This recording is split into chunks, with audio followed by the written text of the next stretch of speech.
Hello friends, எல்லாருக்கும் வணக்கம். இன்றைக்கி நாம் ஒரு சூப்பரான டாபிக் பார்க்க போகிறோம். நம்ம தமிழில் பொதுவாக பார்த்தீங்கன்னா, நீ சொல்கிறதுங்கிறதுக்காகலாம் என்னால் அதை பண்ண முடியாதுப்பா, அவன் ஸ்கூலுக்கு போகிறானுங்கிறதுக்காகலாம் என்னால் போக முடியாது, அவன் டியூஷனுக்கு போகிறான்லாம் என்னால் போக முடியாது, இப்படி நம்ம சொல்லுவோம்ல. இதையெல்லாம் எப்படி இங்கிலீஷில் சொல்லலாம் அப்படிங்கிறத நம்ம பார்க்க போகிறோம். அதோட சென்டென்ஸ் ஸ்ட்ரக்சர் எப்படி வரும், என்னென்ன மாதிரி டென்ஸில் யூஸ் பண்ணலாம், என்னென்ன வார்த்தைகளை நம்ம போடணும் அப்படிங்கிறத நான் சொல்லித்தரேன். சரிங்களா? ஸோ வீடியோ ஸ்கிப் பண்ணாமல் பாருங்கள். அப்போ தான் உங்களுக்கு ஒரு ப்ராப்பரான அண்டர்ஸ்டாண்டிங் கிடைக்கும். அண்டு இதுதான் நீங்கள் நம்ம சேனலுக்கு ஃபஸ்ட் டைம் வந்திருக்கீங்கன்னா மறக்காமல் சப்ஸ்கிரைப், பெல் பட்டன் பண்ணி வச்சுக்கோங்க. தெரிஞ்சவங்களும் ஷேர் பண்ணுங்கள், அவங்களும் பயனடைந்து கொள்ளட்டும். வீடியோக்குள்ளே போயிடலாம். இப்போ ஃபஸ்ட்டு இந்த ஒரு எக்ஸாம்பிள் பாருங்கள். இதிலிருந்து நம்ம அந்த ரூட் வேர்டை டிரைவ் பண்ணி எப்படி பிரியுது, என்னென்ன டென்ஸில் வரும் அப்படிங்கிறத பார்த்துடலாம். சரிங்களா? ஃபஸ்ட்டு நீ சொல்கிற என்பதற்காக நான் அதை செய்ய மாட்டேன். இதோட அர்த்தம் என்ன அப்படின்னா, நீ சொல்கிற அப்படிங்கிறதுக்காக மட்டும் நான் அதை செய்ய மாட்டேன் அப்படின்னு தான் நான் சொல்லுவோம். அப்படின்னு என்ன அர்த்தம்? நீ சொல்கிறல்ல, அது மட்டும் தேவையில்லை, இன்னும் எனக்கு என்ன வேணும், ஒரு சில ஆதாரங்கள் வேணும் இல்லையா? ஒரு சிலர் என்கிட்ட சொல்லணும், அதாவது இன்னும் ஒரு எக்ஸ்ட்ரா ஒரு எவிடன்ஸுக்காகவோ சம்திங் ஏதோ நம்ம எதிர்பார்க்குறோம். சரிங்களா? இன்னும் ஒரு சிலது எக்ஸ்ட்ரா இருந்தால் நான் என்ன பண்ணுவேன், அதை நான் செய்வேன். நீ ஒருத்த மட்டும் சொல்கிற அப்படிங்கிறதுக்காகலாம் என்னால் செய்ய முடியாது, இல்லை நீ சும்மா இப்படி சொல்கிற அப்படிங்கிறதுக்காக என்னால் செய்ய முடியாது அப்படி நம்ம சொல்லுவோம்ல, அதற்கு தான் நம்ம இதை யூஸ் பண்ணுறோம். சரிங்களா? ரைட். இப்போ பாருங்கள், இந்த சென்டென்ஸை பார்க்கும்போதே நாம் பிரிக்கணும். எப்படி பிரிக்கணும் அப்படின்னா, ஃபுல் சென்டென்ஸ் எங்கே வருது அப்படிங்கிறத பார்த்து பிரிக்கணும். சரிங்களா? பாருங்கள், இந்த என்பதற்காக அப்படிங்கிறதெல்லாம் விட்டுருங்க, ஏன்னா அது முழு சென்டென்ஸ்குள்ளே வராது. மற்றதை பாருங்கள், நான் அதை செய்ய மாட்டேன், அவ்வளோதான். அது ஒரு முழு வாக்கியம் நமக்கு இருக்குது. அடுத்து பாருங்கள், நீ சொல்கிறாய், அவ்வளோதான். அப்போது 2 முழு வாக்கியங்களை இந்த பர்டிகுலர் வார்த்தை, இந்த என்பதற்காக அதுக்காக மட்டும் அப்படின்னு சொல்கிறோம்ல, அந்த வார்த்தை இணைத்து நமக்கு ஒரு முழு வாக்கியத்தை கொடுக்கிறது. ஓகேங்களா? நல்லா கவனிக்கணும். 2 சென்டென்ஸ் வேணும். ஓகே, அதில் ரூட் வேர்டாக வரக்கூடிய வார்த்தையை ஃபஸ்ட்டு போட போகிறோம். இந்த ஃபார்முலா பாருங்கள், ரூட் வேர்டாக வரக்கூடிய வார்த்தையை ஃபஸ்ட்டு போட போகிறோம். அதற்கப்புறம் இந்த சின்ன சென்டென்ஸ் எப்படி இருக்கும், ஒரு சப்ஜெக்ட்டு ஒரு வேர்ப் இருக்கும், அவ்வளோதான். இப்படி தான் ஃபஸ்ட்டு அந்த பார்ட் வரணும். நம்ம சொல்லக்கூடிய வாக்கியத்தில் வரக்கூடிய ஃபஸ்ட்டு பார்ட் இப்படி தான் இருக்கணும். சரிங்களா? நம்ம போடக்கூடிய அந்த ரூட் வேர்டு, அதை தொடர்ந்து ஒரு சப்ஜெக்ட்டு, அதை தொடர்ந்து ஒரு வேர்பு, அதற்கடுத்து ஒரு சென்டென்ஸ். அந்த சென்டென்ஸ் எப்படி வேணால் இருக்கலாம். ஓகேங்களா? அந்த சென்டென்ஸ் உங்களுக்கு பிடிச்ச சென்டென்ஸ் எப்படி வேணாலும் போட்டுக்கோங்க, ப்ரெசண்ட்டோ பாஸ்ட்டோ. ஓகே, அடுத்து இங்கே நீங்கள் யூஸ் பண்ணக்கூடிய சென்டென்ஸ் பாஸ்ட், அதாவது இதில் வரக்கூடியது பாஸ்ட்டாக இருந்துச்சுன்னா இங்கேயும் பாஸ்ட்லேயே எழுதுங்க. ஓகே, இங்கே யூஸ் பண்ணக்கூடியது ப்ரெசண்ட்டாக இருந்தால் இதற்கு பின்னாடி வரக்கூடியது ப்ரெசண்ட்லேயும் நீங்கள் யூஸ் பண்ணிக்கலாம், இல்லாட்டி ஃப்யூச்சர்லேயும் யூஸ் பண்ணிக்கலாம். ரெண்டுமே கரெக்டு தான். பாருங்கள், இந்த சென்டென்ஸ் ரூட் வேர்டு கூட வரக்கூடிய இந்த சின்ன சென்டென்ஸ் பாஸ்ட்டில் இருந்தால் தயவுசெய்து பாஸ்ட் மட்டும் யூஸ் பண்ணுங்கள் அடுத்து வரக்கூடிய சென்டென்ஸில். ஓகேங்களா? இல்லை இந்த ரூட் வேர்டு கூட வரக்கூடிய வார்த்தை கூட நீங்கள் ப்ரெசன்ட் டென்ஸ் யூஸ் பண்ணுறீங்கன்னா இந்த பக்கம் ப்ரெசன்ட் யூஸ் பண்ணுங்கள், இல்லாட்டி ஃப்யூச்சர் டென்ஸ் யூஸ் பண்ணுங்கள், கரெக்டாக வரும். ரைட். இப்போ பார்க்கலாம், நீ சொல்கிற என்பதற்காக நான் அதை செய்ய மாட்டேன். ஓகே, இப்போ என்ன பண்ணுறோம் அப்படின்னா, இந்த ரூட் வேர்டை மட்டும் விட்டுட்டு மீதி இருக்கிறது அப்படியே நம்ம என்ன பண்ணலாம், ஃபில் பண்ணலாம். ஓகே, நீ சொல்கிறாய், அதுதான் ஃபஸ்ட்டு நமக்கு இருக்க அந்த சென்டென்ஸ், சின்ன சென்டென்ஸ். நீ சொல்கிறாய், அப்போது சப்ஜெக்டாகவும் வேர்பாகவும் பிரித்து நம்ம எழுத போகிறோம். நீ சொல்கிறாய், நீ அப்படின்னா யூ, சொல்கிறாய் அப்படின்னா யூ சே. ஓகே, நீ சொல்கிறாய் யூ சே, அவன் சொல்கிறான் ஹீ சேஸ், அவள் சொல்கிறாள் ஷீ சேஸ், அப்படி தான் வரும். சரிங்களா? ஸோ யூ சே, நீ சொல்கிறாய், கமா இங்கே இருக்க கமா அப்படி இங்கே போட்டாச்சு. அடுத்த சென்டென்ஸ் என்ன, நான் அதை செய்ய மாட்டேன், நான் அதை செய்ய மாட்டேன். அப்போது ஃப்யூச்சரில் வருது, ஃப்யூச்சரில் நான் அதை செய்ய மாட்டேன் அப்படின்னு நம்ம சொல்கிறோம். அப்போ சிம்பிள் எழுதிடலாம். பாருங்கள்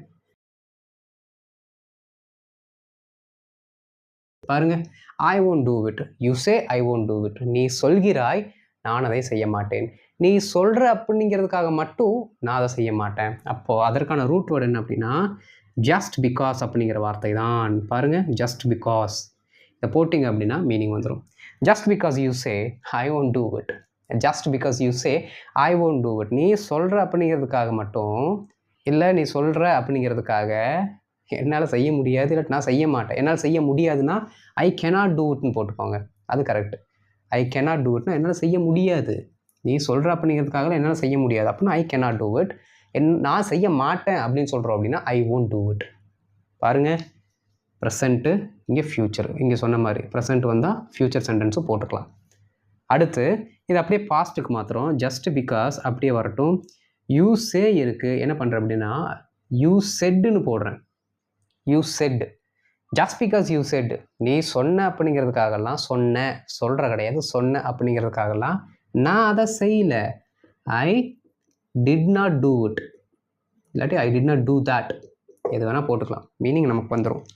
just because you said I did do that, நீ சொன்ன அப்படிங்கிறதுக்காக நான் செய்யலை, எனக்கும் அதில் ஆதாயம் இருந்துச்சு, அதனால தான் நான் செஞ்சேன். ஏதோ பெருசாக நினச்சிக்காது, நீ சொன்ன அப்படிங்கிறதுக்காக தான் நான் அதை செஞ்சேன் அப்படின்ட்டு இப்படி சொல்லுவோம்ல, அந்த ஸ்டேட்மெண்ட்டு தான் இது.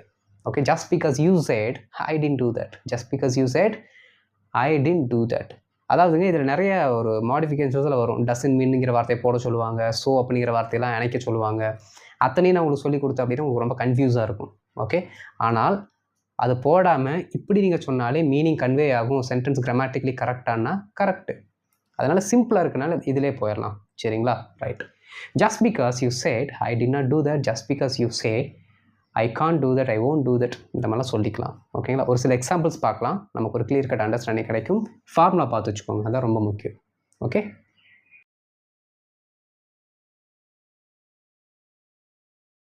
இப்போ ஃபஸ்ட்டு ஒரு சில எக்ஸாம்பிள்ஸ் பார்த்துடலாம்.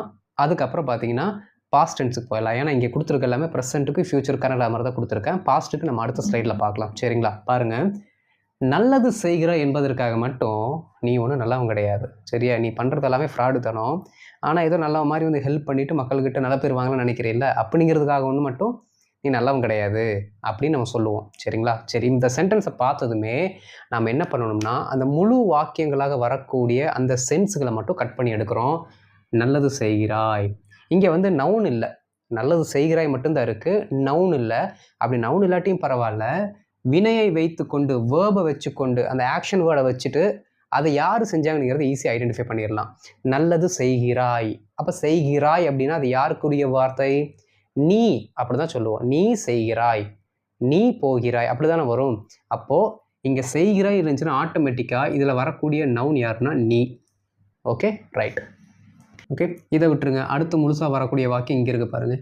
நீ ஒன்றும் நல்லவன் கிடையாது, அது ஒரு முழு வாக்கியம். இப்போ இந்த ரெண்டு முழு வாக்கியத்தை நாம் கரெக்டாக டீகோட் பண்ணிவிட்டு ட்ரான்ஸ்லேட் பண்ணிவிட்டு அதற்கு முன்னாடி நம்மளோட ரூட் வேர்ட் ஆகிய ஜஸ்ட் பிகாஸ்ங்கிற வார்த்தையை போட்டோம்னா ஆன்சர் வந்துடும். போட்டுடலாங்களா? சரி, எப்படி ஸ்டார்ட் ஆகணும்? ரூட் வேர்டில் ஸ்டார்ட் ஆகணும். ஸோ ஜஸ்ட் பிகாஸ் அப்படிங்கிற வார்த்தையை நான் போடுறேன். ஓகே, ஜஸ்ட் பிகாஸ் நீ நல்லது செய்கிறாய், நீ நல்லது செய்கிறாய், ரொம்ப simple. Just because you do குட்டுன்னு சொல்லலாம், இல்லாட்டி யூ ஆர் டூயிங் குட்டுன்னு கூட சொல்லலாம். கரெக்டு தான். Okay, you are doing good, நல்லது செய்து கொண்டு இருக்கிறாய், கரெக்டு தான். இல்லாட்டி யூ டூ குட்டு, கரெக்ட். நான் இங்கே வந்து சிம்பிள் ப்ரெசன்ட் கண்டினியூஸ் போடுறேன். ப்ரெசென்ட்டில் ஏதோ ஒன்று வரணும், இங்கே கண்டினியூஸ் கூட போட்டுக்கலாம். சரிங்களா? Just because you are doing good, நீ ஒன்றும் நல்லவன் கிடையாது. நம்ம என்ன சொல்லுவோம் இது வரைக்கும் என்ன சொல்லுவோம்? You are not a good person, you are not a good one, you are not a good man அப்படின்னு நம்ம சொல்லுவோமா? இன்றைக்கி புதுசாக உங்களுக்கு ஒரு ஃபார்மட் சொல்லி கொடுக்குறேன். யூ ஆர் குட்டு, என்ன குட்டு? No good. இப்படி சொன்னாலும் கரெக்டு தான். Okay, you are no good, நீ நல்லவன் கிடையாது. You are no good, you are குட்னா நீ நல்லவன். அந்த குட்டுக்கு முன்னாடி நோ அப்படிங்கிற நெகட்டிவ் வார்த்தையை போடுறோம். You are no good. சரிங்களா? இப்போ பாருங்கள், just because you are doing good, you are no good. Just because you are doing good, you are no good. நீ நல்லது செய்கிறாய் என்பதற்காக மட்டும் நீ நல்லவன் கிடையாது. புரிஞ்சுதுங்களா? ரொம்ப சிம்பிள். ரூட் வேர்டுக்கு அடுத்து ஒரு சென்டென்ஸ், அதற்கடுத்து வரக்கூடிய இன்னொரு சென்டென்ஸ் போட்டால் வேலை முடிஞ்சுது. Okay, right. அவங்க வீடு கட்டுகிறாங்க அப்படிங்கிறதுக்காகலாம் நான் வீடு கட்ட முடியாது, நான் கட்ட முடியாது தான் போட்டிருக்கேன், ஆனால் வீடு கட்ட முடியாதுன்னு நீங்கள் ஃபுல்லாக எழுதணும். அப்போ தான் மீனிங் கரெக்டாக வரும். சரிங்களா? பாருங்கள், அவர்கள் வீடு கட்டுகிறார்கள் என்பதற்காக, அப்போது இந்த மாதிரி வார்த்தை தான் நமக்கு ரூட் வேர்டு, அது முன்னாடி வந்துடணும். ஓகே, ஜஸ்ட் பிகாஸ் அவங்க என்ன பண்ணுறாங்க? வீடு கட்டுறாங்க. அப்போது just because they build, okay, கன்ஸ்ட்ரக்ட்னு போடாதீங்க, பில்டுன்னு போடுங்க. தே பில்ட் அ ஹவுஸ், அவ்வளோதான். Just because they build a house, அவர்கள் வீடு கட்டுகிறார்கள் என்பதற்காக மட்டும், இல்லாட்டி என்பதற்காக நான் கட்ட முடியாது, ஐ cannot build a house. ஃபுல்லாக எழுதிடலாம். சரிங்களா? அப்போ தான் மீனிங் கிளியராக கன்வே ஆகும். பாருங்கள், just because they build a house, I cannot build a house. Just because they build a house, I cannot build a house. அவங்க வீடு கட்டுறாங்கன்னு என்னால் வீடு கட்ட முடியாதுப்பா. பணம் நிறைய இருக்கிறது என்பதற்காக பிரபு நிறைய செலவு செய்வதில்லை. ப்ரெசன்ட் டென்ஸில் வருது. செய்வதில்லை அப்படின்ட்டு. சரி பாருங்கள், பணம் நிறைய இருக்கிறது என்பதற்காக, அப்போ பணம் நிறைய இருக்கிறதுன்னு போட்டிருக்கோம், யாருக்கிட்ட இருக்கிறது நம்ம போடலை. ஏன் அப்படின்னா ஆல்ரெடி அந்த பர்சன் நமக்கு தெரியும், சென்டென்ஸில் இருக்கிறார், எடுத்துடலாம் ஈஸியாக. இப்போ பிரபுக்கிட்ட அதிகமாக பணம் இருப்பதற்காக அப்படின்னு தான் நம்ம சொல்கிறோம். எழுதிடலாங்களா? பாருங்கள், just because, okay, just because யார்கிட்ட பணம் இருக்குது? பிரபுக்கிட்ட. PRABHU. Prabhu has more money. Okay, just because Prabhu has more money. பிரபு நிறைய செலவு செய்யறதில்லை, அவர் நிறைய செலவு செய்வதில்லை. எப்படி சொல்லலாம்? He doesn't spend much. பாருங்கள், he doesn't spend much, he doesn't spend much. அவர் அதிகமாக செலவு செய்கிறதில்லை, இல்லாட்டி செய்வதில்லை. கரெக்டு தான், டசன்ட். பாருங்கள், just because Prabhu has more money, just because Prabhu has more money, he doesn't spend much, he doesn't spend much. பிரபுக்கிட்ட நிறைய பணம் இருக்குது அப்படிங்கிறதுக்காக அவன் என்ன பண்ணுறது கிடையாது, அதிகமாக செலவு செய்கிறது இல்லை. ரொம்ப ரொம்ப சிம்பிளுங்க, எல்லாமே ப்ரெசண்ட்டில் தான் வருது. பாருங்கள், இதை கூட நம்ம ஃப்யூச்சரில் கூட சொல்லலாம். I can not build a house, நான் வீடு கட்ட முடியாது, இல்லாட்டி நான் வீடு கட்ட மாட்டேன், I will not build a house சொல்லிக்கலாம். ஓகே, இந்த எல்லா இடத்துலையுமே பின்னாடி வரதில்ல. நீங்கள் ஃப்யூச்சர் டென்ஸ் போட்டாலும் மீனிங் கரெக்டாக தான் வரும், சரிங்களா? ஆனால் ஃப்யூச்சரில் போடும்போது அதற்கேற்ற தமிழாக்கத்தோடு நீங்கள் ப்ராக்டிஸ் பண்ணணும். இப்போ புரிஞ்சது தானே ஃபஸ்ட்டு பார்ட்டு? ஓகே, ரொம்ப ரொம்ப சிம்பிள். இதை நீங்கள் தயவு செய்து ப்ராக்டிஸ் பண்ணுங்கள். நான் போடுற வீடியோஸ் எல்லாத்தையுமே நீங்கள் ப்ராக்டிஸ் பண்ணுறீங்க அப்படிங்கிறத உங்களோட கமெண்ட் செக்ஷன் மூலமாக தெரிஞ்சுக்கிறேன். ஓகே, தொடர்ந்து ப்ராக்டிஸ் பண்ணுங்கள். இப்போ அடுத்த ஸ்லைடு போயிடலாம்.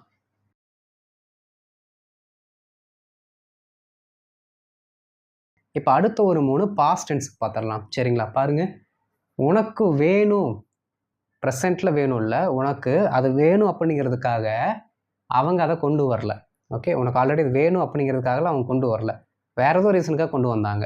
ஓகே, பாருங்கள், இப்போ என்ன அப்படின்னா முழு வாக்கியம், உனக்கு வேண்டும், அவர்கள் அதை கொண்டு வரவில்லை, அதுதான் நமக்கு வேணும். இந்த என்பதற்காக அப்படிங்கிற வார்த்தை தான் நமக்கு இருக்க ரூட் வேர்டு, அதை அப்படியே தூக்கி முன்னாடி போடுறோம். Okay, just because, okay, just because உனக்கு வேணும். Okay, you want. இந்த சென்டென்ஸில் நீங்கள் ப்ரெசண்ட்டு போட்டு அந்த பக்கம் பாஸ்ட் போட்டாலும் மீனிங் வந்துடும்.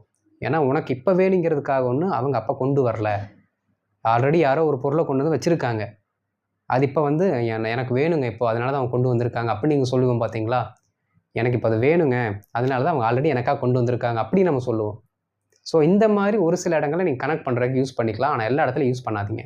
ஓகே, பாருங்கள், ஜஸ்ட் பிகாஸ் யூ வாண்டட் இட்டுன்னு கூட போட்டுக்கலாம். Okay, just because you wanted it, உனக்கு அது தேவை அப்படிங்கிறதுக்காக மட்டும் அவர்கள் அதை கொண்டு வரவில்லை. தே did not bring it. Okay, they did not bring it. அவ்வளோதான். பாருங்கள், just because you wanted it, they didn't bring it. just because you wanted it, they didn't bring it. உனக்கு வேணும் அப்படிங்கிறதுக்காக ஒன்றும் அவங்க கொண்டு வரல. Okay, they had their own reasons. அவங்கக்கிட்ட அவங்களோட ஓன் ரீசன்ஸ் இருந்துச்சு. Okay, right. மற்றவங்க மற்றவங்க பார்த்தாங்க அப்படிங்கிறதுக்காக நான் நடிக்கலை, நான் நானாக தான் இருந்தேன். ஐ ரிமைண்ட் மை செல்ஃப், நான் நானாகவே இருந்தேன். அவர்கள் இல்லை மற்றவர்கள் பார்த்தாங்க அப்படிங்கிறதுக்காக நான் நடிக்கவில்லை. அவ்வளோதான். ஜஸ்ட் பிகாஸ் அப்படி தான் ஆரம்பிக்கணும். ஜஸ்ட் பிகாஸ், ஓகே, மற்றவர்கள் பார்த்தார்கள். ஓகே, அதர்ஸ் சா, அவ்வளோதான். பாருங்கள், ஜஸ்ட் பிகாஸ் அதர்ஸ் சா, மற்றவர்கள் பார்த்தார்கள் என்பதற்காக நான் நடிக்கவில்லை. I did not act. Okay, இல்லாட்டி நான் கூச்சப்படலை அப்படின்னு சொல்லலாமா? பாருங்கள், I did not feel shy, அவ்வளோதான். பாருங்கள், just because others saw, I didn't act, I didn't act, இல்லாட்டி ஐ டிட் நாட் ஆக்ட், பிரித்து கூட நீங்கள் சொல்லுங்கள், தப்பு இல்லை. Just because others saw, I didn't act. Just because others saw, I tint feel shy, நான் ஒன்றும் கூச்சப்படலை, மற்றவங்க பார்த்தாங்க அப்படிங்கிறதுக்காக நான் கூச்சப்படலை. Okay, just because others saw, I tint feel shy.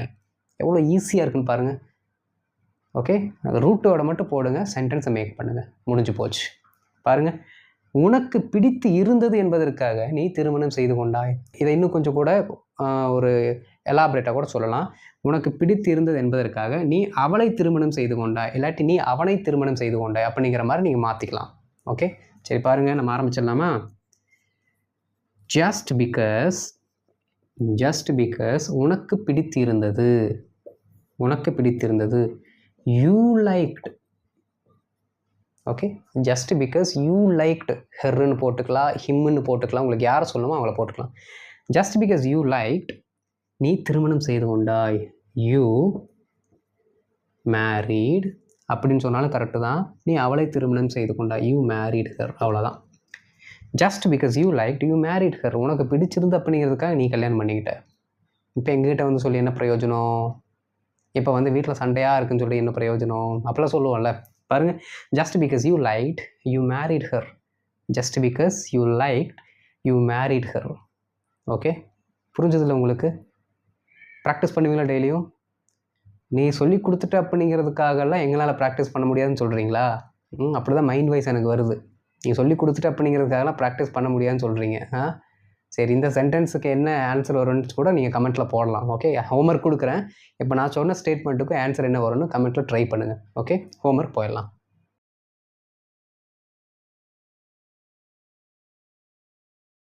இப்போ ஹோம்ஒர்க் பாருங்கள். அமைதியாக இருக்கிறார் என்பதற்காக அவர் ஒன்றும் கோழை இல்லை. கோழைனா கவர்டு. ஓகே, ஆங்கிலத்தில் பேசினான் என்பதற்காக அவன் ஒன்றும் புத்திசாலி இல்லை. ஆங்கிலத்தில் பேசினான்ங்கிறதுக்காகலாம் அவன் ஒன்றும் புத்திசாலி கிடையாது. ஓகே, நீ சாப்பிடுகிற என்பதற்காக மட்டும், நீ சாப்பிட்ற அப்படிங்கிறதுக்காக மட்டும் என்னால் சாப்பிட முடியாது. ஓகே, அவர்கள் வருகிறார்கள் என்பதற்காக மட்டும் அவன் வரமாட்டான். இதை வந்து நீங்கள் ப்ரெசன்ட்லேயும் போடுறதுனால போட்டுக்கலாம், ஃப்யூச்சர்லையும் எழுதிக்கலாம், தப்பு இல்லை. அவர்கள் வருகிறார்கள் என்பதற்காக மட்டும் அவன் வரவில்லை, இல்லாட்டி வரமாட்டான். கரெக்டு தான். ஓகே, ஸோ இதுக்கான ஆன்சர் எழுதி கமெண்ட்டில் போட்டுருங்க. அதை பார்த்துட்டு உங்களுக்கு ஆன்சர் பண்ணுறேன். அண்ட் இந்த வீடியோ உங்களுக்கு பிடிச்சிருந்தா லைக் பண்ணுங்கள், தெரிஞ்சவங்களுக்கு ஷேர் பண்ணுங்கள், அவங்களும் பயனடைந்து கொள்ளட்டும், நம்ம சேனலை பற்றி தெரிஞ்சுக்கட்டும். ஓகே, அண்ட் இதான் நம்ம சேனலுக்கு நீங்கள் ஃபஸ்ட் டைம் வந்திருக்கீங்கன்னா மறக்காமல் சப்ஸ்கிரைப் பண்ணிட்டு பெல் பட்டனை கிளிக் பண்ணி வச்சுக்கோங்க. அப்போ தான் நான் போடுற வீடியோஸ் உங்களை வந்து சேரும். அடுத்த வீடியோவில் உங்களை மீட் பண்ணுறேன். அது வரைக்கும் இதை நல்லா ப்ராக்டிஸ் பண்ணி இதில் என்ன ஆகணும், நீங்கள் ஃப்ளூவெண்ட் ஆகணும். ஓகே, அடுத்த வீடியோவில் பார்க்கலாம். தேங்க்யூ.